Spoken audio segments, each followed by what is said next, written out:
Hello friends, welcome to Sugatha kitchen. நம்ம இன்னைக்கு என்ன ரெசிபி பார்க்க போறோம்னா, கருவேப்பிலையை வச்சு ஒரு பொடி தான் செய்ய போறோம்.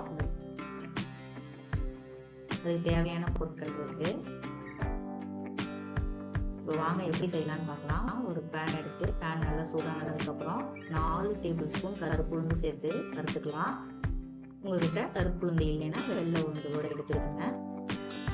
கருப்புளுந்து வறுபடுறதுக்கு டைம் ஆகும். நல்லா வறுத்து வெயிட்ல மாற்றிக்கலாம்.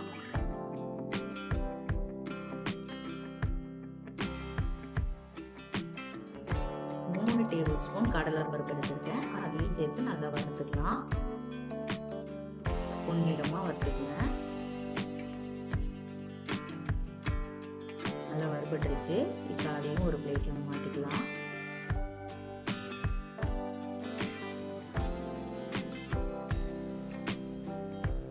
ஒரு டேபிள் ஸ்பூன் கருப்பு எள்ளு எடுத்திருக்கேன். உங்ககிட்ட கருப்பு எள்ளு இல்லைன்னா வெள்ளை எள்ளு சேர்த்துக்கங்க. ஒரு டீஸ்பூன் சீரகம் சேர்த்துக்கிறேன்.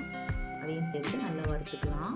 ஒரு டேபிள் ஸ்பூன் கொத்தமல்லி சேர்த்து வறுத்துக்குங்க. நான் சேர்க்கலை, நீங்கள் சேர்த்துக்குங்க. நல்லா வறுபட்டுருச்சு.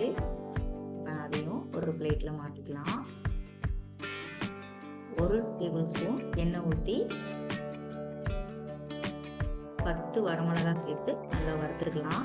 உங்களுக்கு காரத்துக்கு தகுந்த மாதிரி நீங்கள் வரமிளகாய் சேர்த்துக்குங்க. நல்லா வறுபட்டுருச்சு. அதை ஒரு பிளேட்டில் மாற்றிக்கலாம்.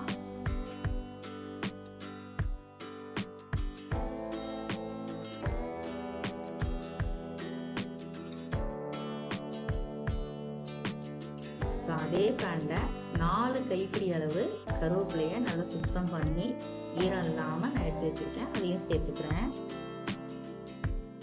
கருவேப்பிலை நல்லா வறுபட்டு வரணும். ரொம்பவும் சிம்மில் வச்சு நல்லா வறுத்துக்கலாம். நல்லா மொறு மொறுன்னு வர மாதிரி இருக்கணும். அதே போல் கலரும் சேஞ்ச் ஆகாமல் இருக்கணும்.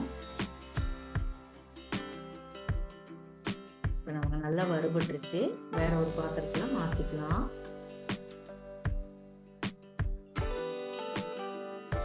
இந்த மாதிரி உடைச்சு பார்க்குறப்ப நல்லா உடையணும். 1/4 டீஸ்பூன் பெருங்காயத்தூள் சேர்த்துருக்கேன். ஒரு துண்டு புளி சேர்த்துருக்கேன். உப்பு தேவையான அளவு சேர்த்துருக்கேன். ஒரு மிக்சி ஜார் எடுத்துக்கிட்டு நம்ம வறுத்து வச்சிருக்க கருவேப்பிலை இதில் சேர்த்து பொடி பண்ணிக்கலாம். கொரகொரப்பா அரைச்சி எடுத்துக்கலாம்.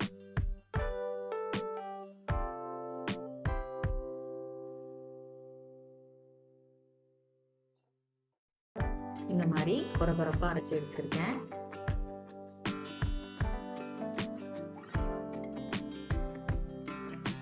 இதுலயே நம்ம வறுத்து வச்சிருக்க மசாலா பொருட்கள் சேர்த்து அரைச்சிக்கலாம். இதையும் அரைச்சிட்டு பார்க்கலாம். பாருங்க, நல்லா அரைச்சிட்டேன். இந்த மாதிரி நான் கொரகொரப்பா தான் அரைச்சிருக்கேன். இது இட்லி பொடிக்காக சாப்பாட்லையும் பிசைஞ்சு சாப்பிடலாம். பாருங்க எவ்வளவு சூப்பரா வந்திருக்கு பொடி. நல்லெண்ணெய் ஊற்றியும் சாப்பிடலாம், அல்லது குழந்தைங்களுக்குலாம் கொடுக்குறோம் கொஞ்சம் நெய் விட்டும் கொடுக்கலாம். நீங்களும் ட்ரை பண்ணி பாருங்க. மறக்காம சுகதா கிச்சனுக்கு லைக் பண்ணுங்க, ஷேர் பண்ணுங்க, கமெண்ட் பண்ணுங்க, சப்ஸ்கிரைப் பண்ணுங்க. தேங்க்யூ.